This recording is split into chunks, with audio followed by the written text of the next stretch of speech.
রবীন্দ্রনাথ ঠাকুরের লেখা জীবিত ও মৃত।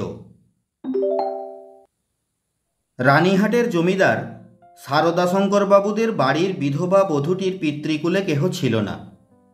সকলেই একে একে মারা গিয়াছে। পতিকুলেও ঠিক আপনার বলিতে কেহ নাই। পতিও নাই, পুত্রও নাই। একটিই ভাসুরপো, সারদাশঙ্করের ছোট ছেলেটি, সেই তাহার চক্ষের মণি। সে জন্মিবার পর তাহার মাতার বহুকাল ধরিয়া শক্ত পীড়া হইয়াছিল। সেই জন্য এই বিধবা কাকী কাদম্বিনী তাহাকে মানুষ করিয়াছে। পরের ছেলে মানুষ করিলে তাহার প্রতি প্রাণের টান আরও যেন বেশি হয়, কারণ তাহার উপরে অধিকার থাকে না, তাহার উপরে কোনো সামাজিক দাবি নাই, কেবল স্নেহের দাবি। কিন্তু কেবলমাত্র স্নেহ সমাজের সমক্ষে আপনার দাবি কোনো দলিল অনুসারে সব প্রমাণ করতে পারে না এবং চাহেও না। কেবল অনিশ্চিত প্রাণের ধনটিকে দ্বিগুণ ব্যাকুলতার সহিত ভালোবাসে। বিধবার সমস্ত রুদ্ধ প্রীতি এই ছেলেটির প্রতি সিঞ্চন করিয়া একদিন শ্রাবণের রাত্রে কাদম্বিনীর অকস্মাৎ মৃত্যু হইল। হঠাৎ কী কারণে তাহার হৃৎস্পন্দন স্তব্ধ হইয়া গেল। সময় জগতের সর্বত্রই চলিতে লাগিল, কেবল সেই স্নেহকাতর ক্ষুদ্র কোমল বক্ষটির ভেতর সময়ের ঘড়ির কল চিরকালের মতো বন্ধ হইয়া গেল। পাছে পুলিশের উপদ্রব ঘটে, সেই জন্য অধিক আড়ম্বর না করিয়া জমিদারের 4 জন ব্রাহ্মণ কর্মচারী অনতিবিলম্বে মৃতদেহ দাহ করিতে লইয়া গেল। রানীহাটের শ্মশান লোকালয় হইতে বহু দূরে। পুষ্করিণীর ধারে একখানি কুটির এবং তাহার নিকটে একটা প্রকাণ্ড বটগাছ।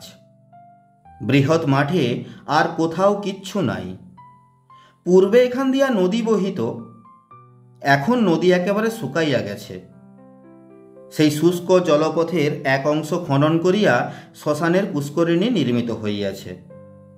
এখানকার লোকেরা এই পুষ্করিণীকেই পুণ্য স্রোতস্বিনীর প্রতিনিধিস্বরূপ জ্ঞান করে। মৃতদেহ কুটিরের মধ্যে স্থাপন করিয়া চিতার কাঠ আসিবার প্রতীক্ষায় 4 জনে বসিয়া রহিল। সময় এত দীর্ঘ বোধ হইতে লাগিল যে অধীর হইয়া 4 জনের মধ্যে নিতাই এবং গুরুচরণ কাঠ আনিতে এত বিলম্ব হইতেছে কেন দেখিতে গেল। বিধু এবং বনমালী মৃতদেহ রক্ষা করিয়া বসিয়া রহিল। শ্রাবণের অন্ধকার রাত্রি, থমথমে মেঘ করিয়া আছে, আকাশে একটি তারাও দেখা যায় না। অন্ধকার ঘরে 2 জনে চুপ করিয়া বসিয়া রহিল। একজনের চাদরে দিয়াশালাই এবং বাতি বাঁধা ছিল। বর্ষাকালের দিয়াশালাই বহু চেষ্টাতেও জ্বলিল না। যে লণ্ঠন সঙ্গে ছিল তাহাও নিভিয়া গেছে। অনেকক্ষণ চুপ করিয়া থাকিয়া একজন কহিল, ভাই রে, এক ছিলেন তামাকের জোগাড় থাকিলে বড় সুবিধা হইত, তাড়াতাড়িতে কিছুই আনা হয় নাই। অন্য ব্যক্তি কহিল, আমি চট করিয়া এক দৌড়ে সমস্ত সংগ্রহ করিয়া আনিতে পারি। বনমালীর পলায়নের অভিপ্রায় বুঝিয়া বিধু কহিল, মাইরি, আর আমি বুঝি এখানে একা বসিয়া থাকিব। আবার কথাবার্তা বন্ধ হইয়া গেল। 5 মিনিটকে 1 ঘণ্টা বলিয়া মনে হইতে লাগিল। যাহারা কাঠ আনিতে গিয়াছিল তাহাদিগকে মনে মনে ইহারা গালি দিতে লাগিল। তাহারা যে দিব্য আরামে কোথাও বসিয়া গল্প করিতে করিতে তামাক খাইতেছে, এ সন্দেহ ক্রমশই তাহাদের মনে ঘনীভূত হইয়া উঠিতে লাগিল।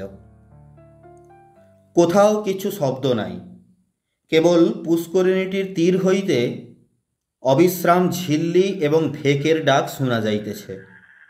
এমন সময় মনে হইল যেন খাটটা ঈষৎ নড়িল, যেন মৃতদেহ পাশ ফিরিয়া শুইল। বিধু এবং বনমালী রাম নাম জপিতে জপিতে কাঁপিতে লাগিল। হঠাৎ ঘরের মধ্যে একটা দীর্ঘ নিঃশ্বাস শোনা গেল। বিধু এবং বনমালী এক মুহূর্তে ঘর হইতে লম্ফ দিয়া বাহির হইয়া গ্রামের অভিমুখে দৌড় দিল। প্রায় ক্রোশ 1.5 পথ গিয়া দেখিল তাহাদের অবশিষ্ট 2 সঙ্গী লণ্ঠন হাতে ফিরিয়া আসিতেছে। তাহারা বাস্তবিকই তামাক খাইতে গিয়াছিল, কাঠের কোনো খবর জানে না। তথাপি সংবাদ দিল, গাছ কাটিয়া কাঠ ফাড়াইতেছে, অনতিবিলম্বে রওনা হইবে। তখন বিধু এবং বনমালী কুটিরের সমস্ত ঘটনা বর্ণনা করিল। নিতাই এবং গুরুচরণ অবিশ্বাস করিয়া উড়াইয়া দিল এবং কর্তব্য ত্যাগ করিয়া আসার জন্য অপর দুইজনের প্রতি অত্যন্ত রাগ করিয়া বিস্তর ভৎসনা করিতে লাগিল। কাল বিলম্ব না করিয়া চারজনেই শ্মশানের সেই কুটিরে গিয়া উপস্থিত হইল। ঘরে ঢুকিয়া দেখিল মৃতদেহ নাই, শূন্য খাট পড়িয়া আছে। পরস্পর মুখ চাহিয়া রহিল। যদি শ্রীগালে লইয়া গিয়া থাকে, কিন্তু আচ্ছাদন বস্ত্রটি পর্যন্ত নাই। সন্ধান করিতে করিতে বাহিরে গিয়া দেখে কুটিরের দ্বারের কাছে খানিকটা কাদা জমিয়াছিল, তাহাতে স্ত্রীলোকের সদ্য এবং ক্ষুদ্র পদচিহ্ন। শারদাশঙ্কর সহজ লোক নহেন। তাহাকে এই ভূতের গল্প বলিলে হঠাৎ যে কোনো শুভ ফল পাইয়া যাইবে, এমন সম্ভাবনা নাই। তখন চারজনে বিস্তর পরামর্শ করিয়া স্থির করিল যে দাহকার্য সমাধা হইয়াছে, এইরূপ খবর দেওয়াই ভালো। ভোরের দিকে যাহারা কাঠ লইয়া আসিল, তাহারা সংবাদ পাইল বিলম্ব দেখিয়া পূর্বেই কার্য শেষ করা হইয়াছে। কুটিরের মধ্যে কাষ্ঠ সঞ্চিত ছিল। এ সম্বন্ধে কাহারও সহজে সন্দেহ উপস্থিত হইতে পারে না, কারণ মৃতদেহ এমন কিছু বহুমূল্য সম্পত্তি নহে যে কেহ ফাঁকি দিয়া চুরি করিয়া লইয়া যাইবে। সকলেই জানেন, জীবনের যখন কোনো লক্ষণ পাওয়া যায় না, তখনও অনেক সময় জীবন প্রচ্ছন্নভাবে থাকে এবং সময় মতো পুনর্বার মৃতবৎ দেহে তাহার কার্য আরম্ভ হয়। কাদম্বিনীও মরে নাই। হঠাৎ কী কারণে তাহার জীবনের ক্রিয়া বন্ধ হইয়া গিয়াছিল। যখন সে সচেতন হইয়া উঠিল, দেখিল চতুর্দিকে নিবিড় অন্ধকার। চির অভ্যাস মতো যেখানে শয়ন করিয়া থাকে, মনে হইল এটা সে জায়গা নহে। একবার ডাকিল, দিদি। অন্ধকার ঘরে কেহ সাড়া দিল না। সভয়ে উঠিয়া বসিল। মনে পড়িল সেই মৃত্যুশয্যার কথা। সেই হঠাৎ বক্ষের কাছে একটি বেদনা, শ্বাসরোধের উপক্রম। তাহার বড় যা ঘরের কোণে বসিয়া একটি অগ্নিকুণ্ডের উপরে খোকার জন্য দুধ গরম করিতেছে। কাদম্বিনী আর দাঁড়াইতে না পারিয়া বিছানার উপর আছাড় খাইয়া পড়িল। রুদ্ধকণ্ঠে কহিল, দিদি, একবার খোকাকে আনিয়া দাও, আমার প্রাণ কেমন করিতেছে। তাহার পর সমস্ত কালো হইয়া আসিল, যেন একটি লেখা খাতার উপরে দোয়াত শুদ্ধ কালি গড়াইয়া পড়িল। কাদম্বিনীর সমস্ত স্মৃতি এবং চেতনা, বিশ্বগ্রন্থের সমস্ত অক্ষর এক মুহূর্তে একাকার হইয়া গেল।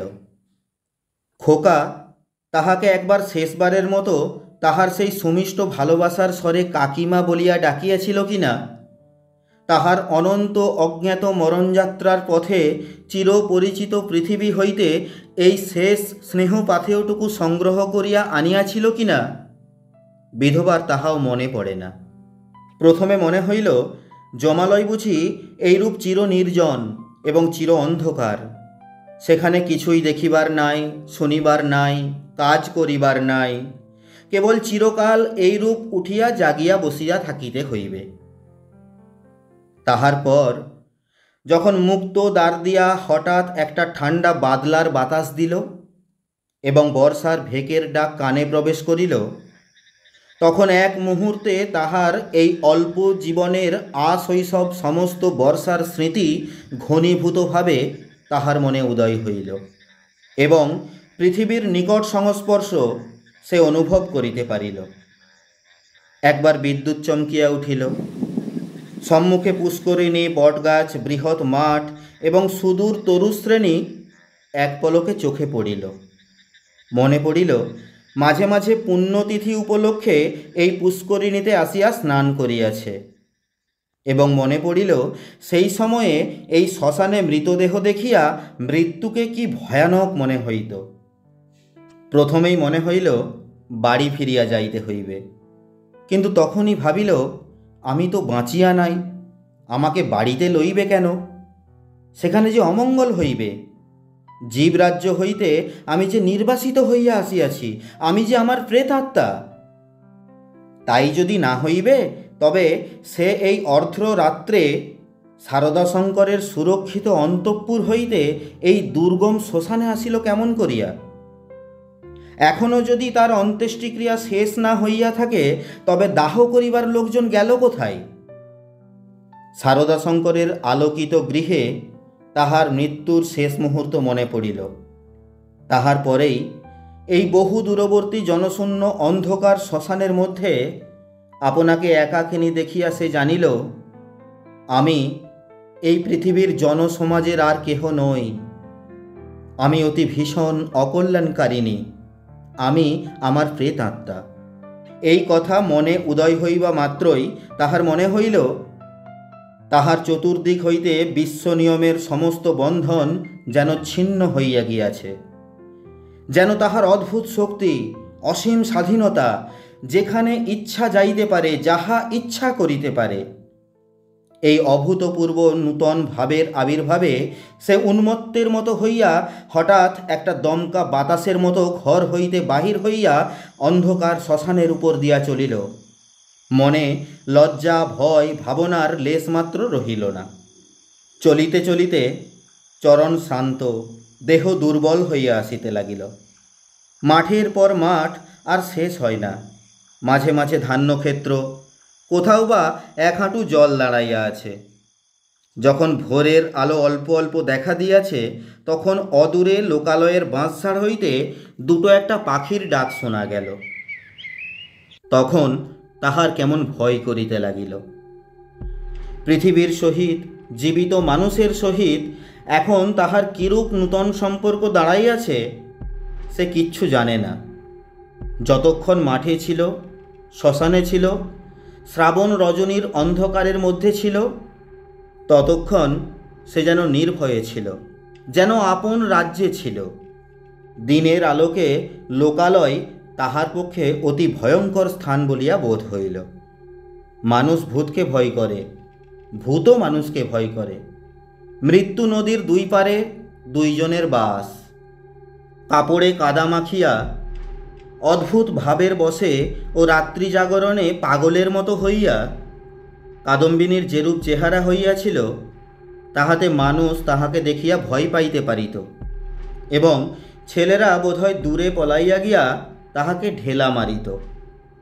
সৌভাগ্যক্রমে একটি পথিক ভদ্রলোক তাহাকে সর্বপ্রথমে এই অবস্থায় দেখিতে পায়।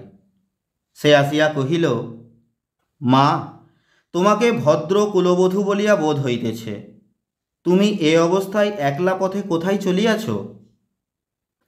কাদম্বিনী প্রথমে কোনো উত্তর না দিয়া তাকাইয়া রহিল। হঠাৎ কিছুই ভাবিয়া পাইল না।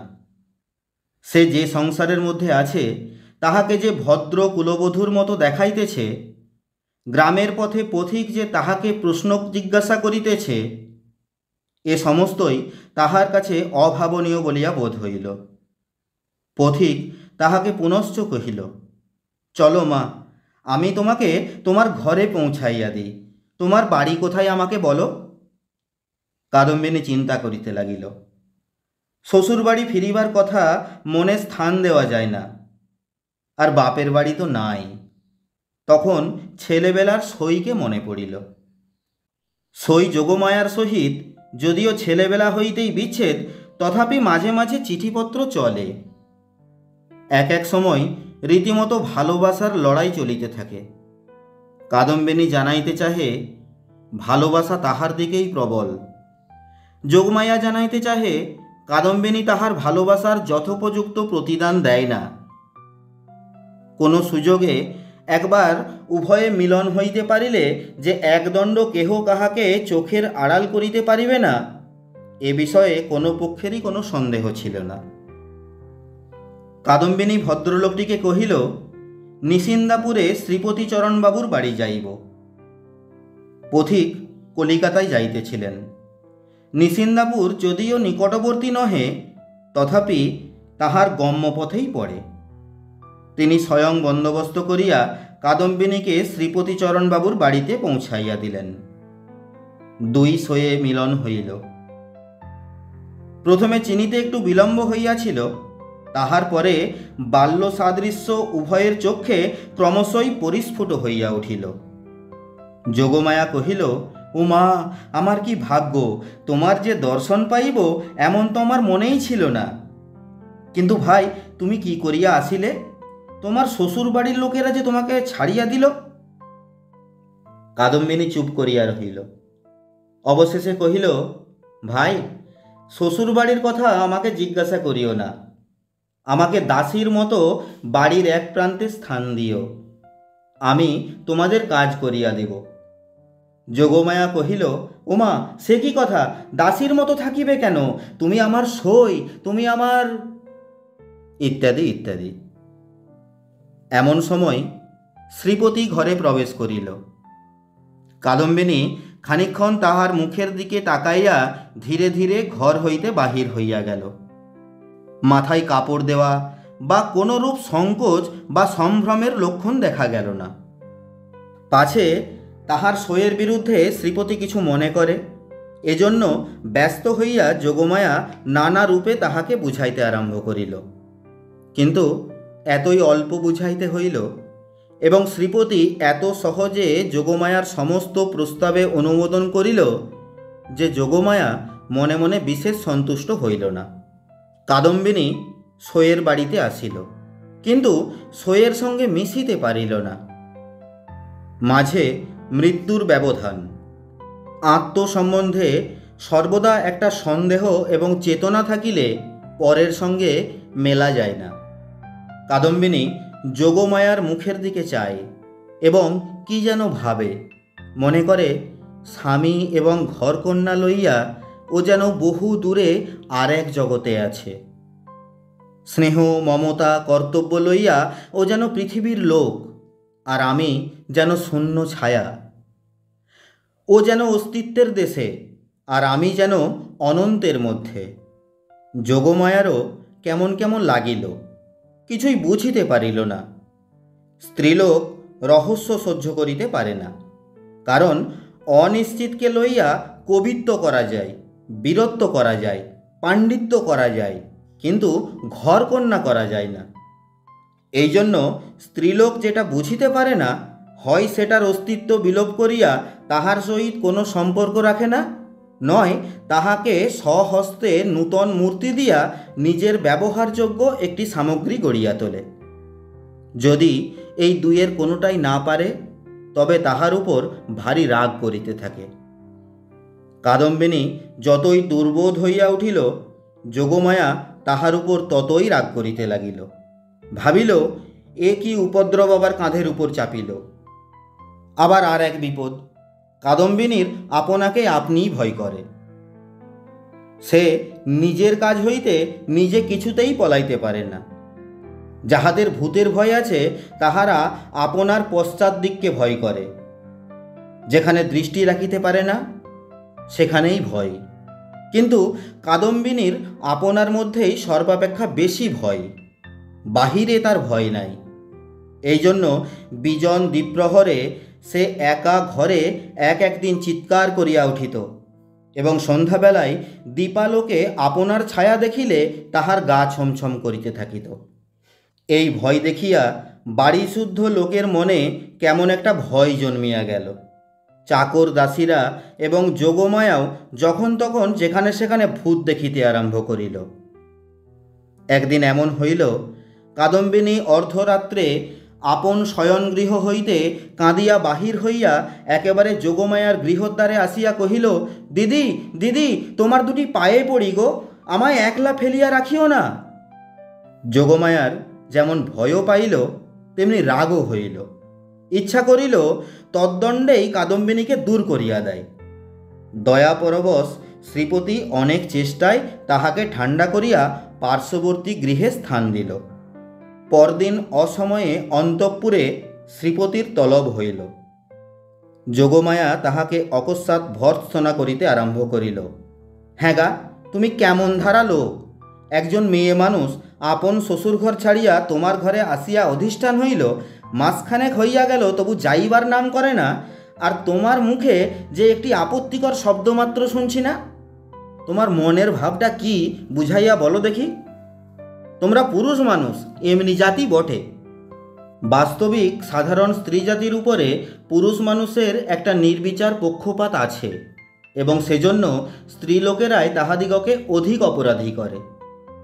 নিঃসহায় অথচ সুন্দরী কাদম্বিনীর প্রতি শ্রীপতির করুণা যে যথোচিত মাত্রার চেয়ে কিঞ্চিত অধিক ছিল, তাহার বিরুদ্ধে তিনি যোগমায়ার গাত্রস্পর্শপূর্বক শপথ করিতে উদ্যত হইলেও তাহার ব্যবহারে তাহার প্রমাণ পাইয়া যাইত। তিনি মনে করিতেন, নিশ্চয় শ্বশুরবাড়ির লোকেরা এই পুত্রহীনা বিধবার প্রতি অন্যায় অত্যাচার করিত। তাই নিতান্ত সহ্য করিতে না পারিয়া পলাইয়া কাদম্বিনী আমার আশ্রয় লইয়াছে। যখন ইহার বাপ মা কেহই নাই, তখন আমি ইহাকে কি করিয়া ত্যাগ করি? এই বলিয়া তিনি কোনরূপ সন্ধান লইতে ক্ষান্ত ছিলেন, এবং কাদম্বিনীকেও এই অপ্রীতিকর বিষয়ে প্রশ্ন করিয়া ব্যথিত করিতে তাহার পবিত্রী হইত না। তখন তাহার স্ত্রী তাহার অসাড় কর্তব্য বুদ্ধিতে নানা প্রকার আঘাত দিতে লাগিল। কাদম্বিনীর শ্বশুরবাড়িতে খবর দেওয়া যে তাহার গৃহের শান্তি রক্ষার পক্ষে একান্ত আবশ্যক, তাহা তিনি বেশ বুঝিতে পারিলেন। অবশেষে স্থির করিলেন, হঠাৎ চিঠি লিখিয়া বসিলে ভালো ফল নাও হইতে পারে। অতএব রানীহাটে তিনি নিজে গিয়া সন্ধান লইয়া যাহা কর্তব্য স্থির করিবেন। শ্রীপতি তো গেলেন। এদিকে যোগমায়া আসিয়া কাদম্বিনীকে কহিল, সই, এখানে তোমার আর থাকা ভালো দেখাইতেছে না, লোকে বলিবে কি? কাদম্বিনী গম্ভীরভাবে যোগমায়ার মুখের দিকে তাকাইয়া কহিল, লোকের সঙ্গে আমার সম্পর্ক কি? যোগমায়া কথা শুনিয়া অবাক হইয়া গেল। কিঞ্চিত রাগিয়া কহিল, তোমার না থাকে আমাদের তো আছে, আমরা পরের বধূকে কি বলিয়া আটক করিয়া রাখিব?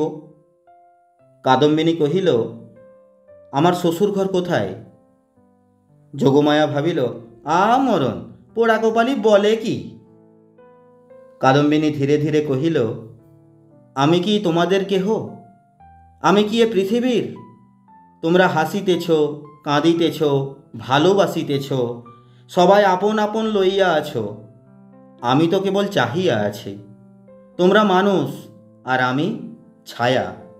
বুঝিতে পারি না ভগবান আমাকে তোমাদের এই সংসারের মাঝখানে কেন রাখিয়াছেন। তোমরাও ভয় করো পাছে তোমাদের হাসি খেলার মধ্যে আমি অমঙ্গল আনি। আমিও বুঝিয়া উঠিতে পারি না তোমাদের সঙ্গে আমার কি সম্পর্ক, কিন্তু ঈশ্বর যখন আমাদের জন্য আর কোনো স্থান গড়িয়া রাখেন নাই, তখন কাজে কাজেই বন্ধন ছিঁড়িয়া যায়, তবু তোমাদের কাছেই ঘুরিয়া ঘুরিয়া বেড়াই।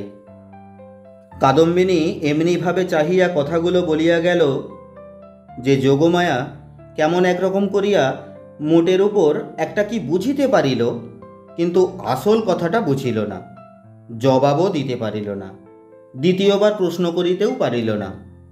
অত্যন্ত ভারগ্রস্ত গম্ভীরভাবে চলিয়া গেল। রাত্রি প্রায় তখন 10টা। তখন শ্রীপতি রানীহাট হইতে ফিরিয়া আসিলেন। মুষলধারে বৃষ্টিতে পৃথিবী ভাসিয়া যাইতেছে।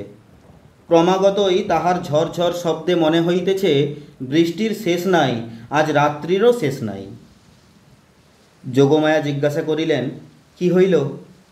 শ্রীপতি কহিলেন, সে অনেক কথা, পরে হইবে বলিয়া কাপড় ছাড়িয়া আহার করিলেন এবং তামাক খাইয়া শুইতে গেলেন। ভাবটা অত্যন্ত চিন্তিত।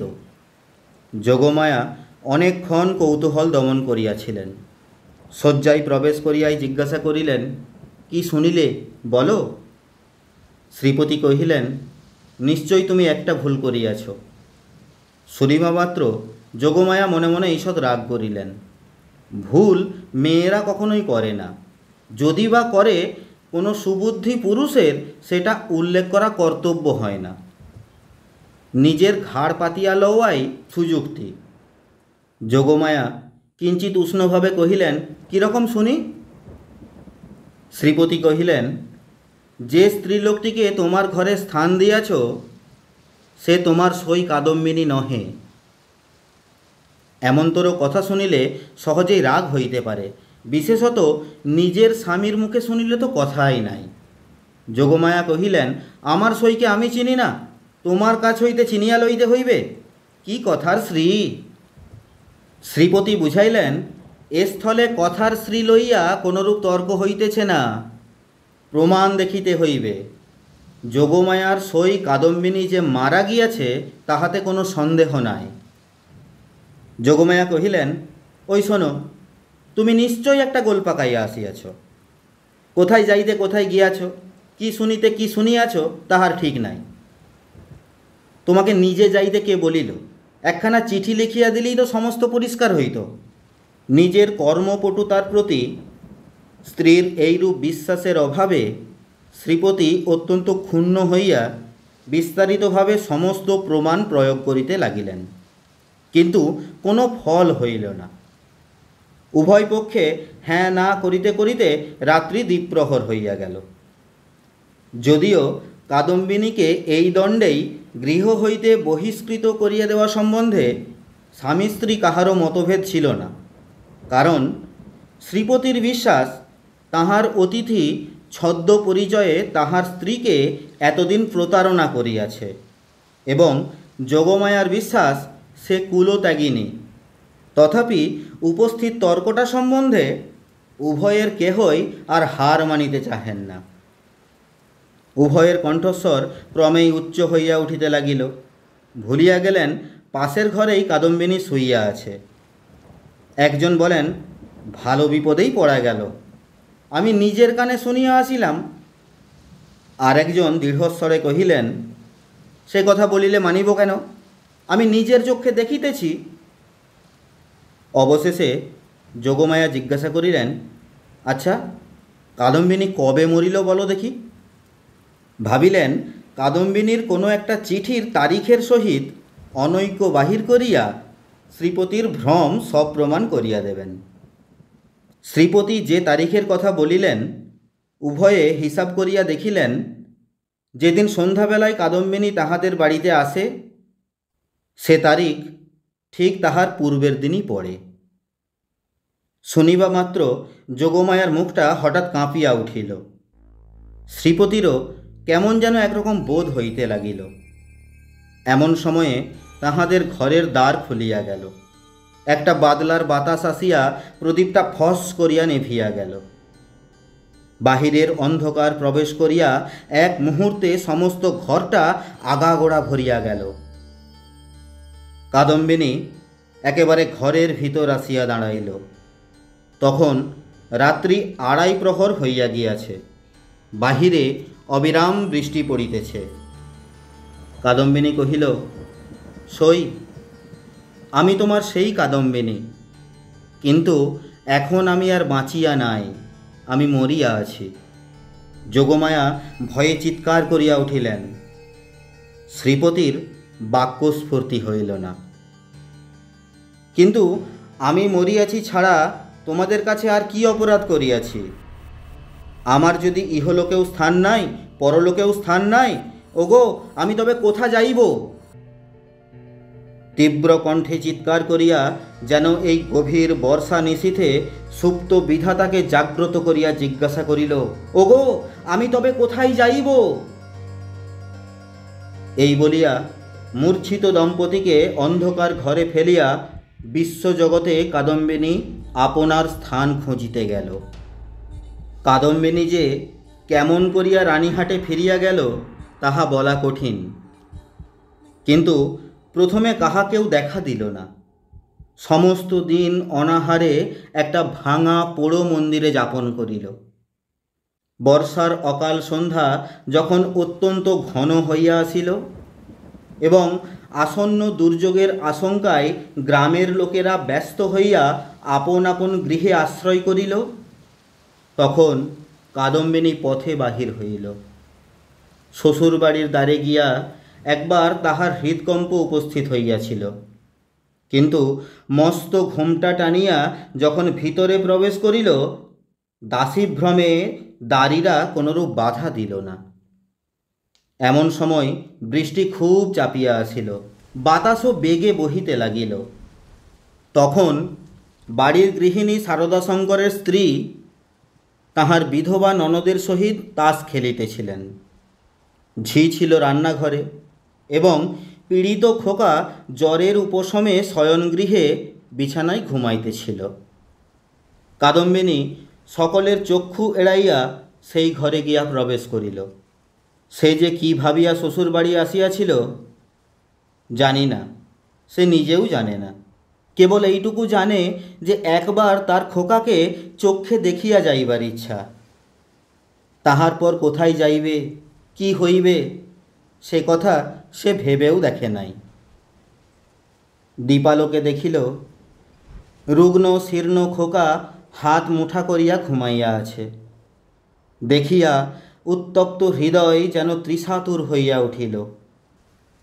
তাহার সমস্ত বালাই লইয়া তাহাকে একবার বুকে চাপিয়া না ধরিলে কি বাঁচা যায়?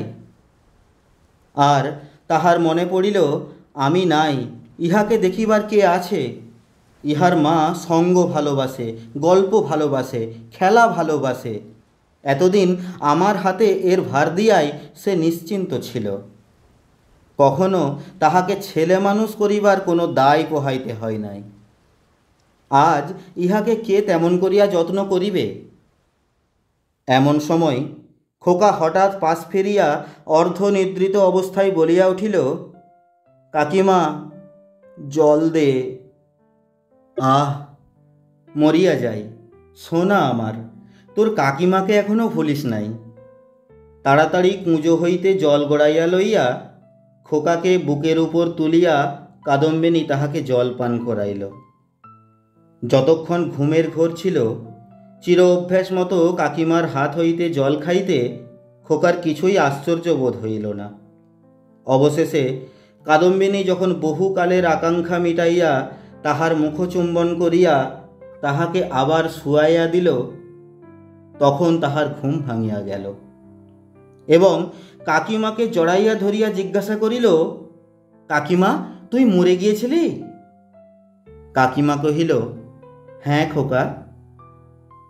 আবার তুই খোকার কাছে ফিরে এসেছিস? আর তুই মরে যাবি নে? ইহার উত্তর দেওয়ার পূর্বেই একটা গোল বাঁধিল। ঝি এক বাটি সাগু হাতে করিয়া ঘরে প্রবেশ করিয়াছিল। হঠাৎ বাটি ফেলিয়া মাগো বলিয়া আছাড় খাইয়া পড়িল। চিৎকার শুনিয়া তাস ফেলিয়া গিন্নি ছুটিয়া আসিলেন। ঘরে ঢুকিতেই তিনি একেবারে কাঠের মতো হইয়া গেলেন। পলাইতেও পারিলেন না, মুখ দিয়া একটি কথাও সরিল না। এই সকল ব্যাপার দেখিয়া খোকারও মনে ভয়ের সঞ্চার হইয়া উঠিল। সে কাঁদিয়া বলিয়া উঠিল, কাকিমা, তুই যা। কাদম্বিনী অনেক দিন পরে আজ অনুভব করিয়াছে যে সে মরে নাই। সেই পুরাতন ঘর দোর, সেই সমস্ত, সেই খোকা, সেই স্নেহ তাহার পক্ষে সমান জীবন্তভাবেই আছে। মধ্যে কোনো বিচ্ছেদ, কোনো ব্যবধান জন্মায় নাই।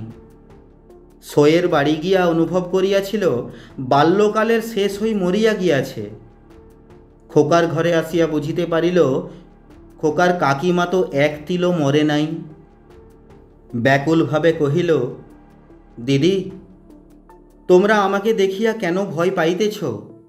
এই দেখো, আমি তোমাদের সেই তেমনিই আছি।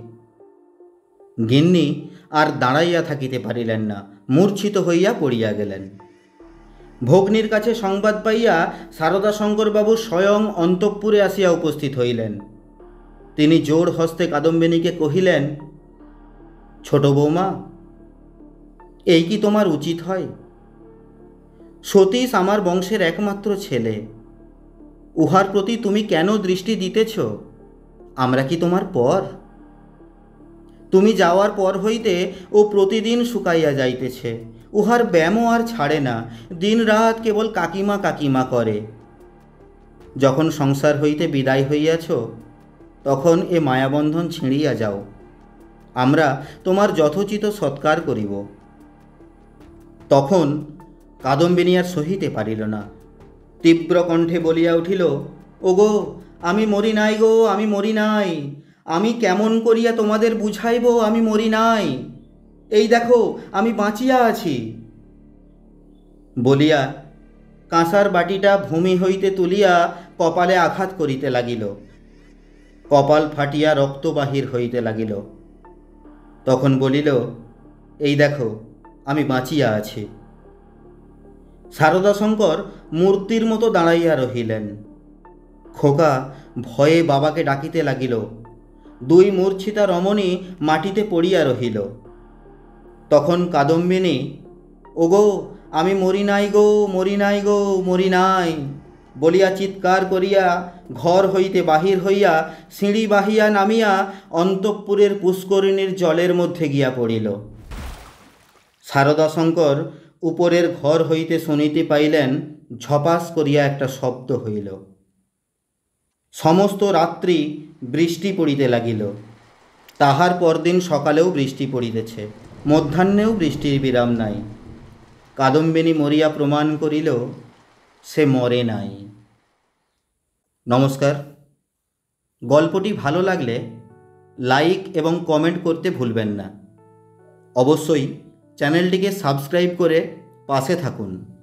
আপনাদের অনুপ্রেরণা পেলে এরকম আরও অনেক গল্প শোনানোর চেষ্টা করব। ধন্যবাদ।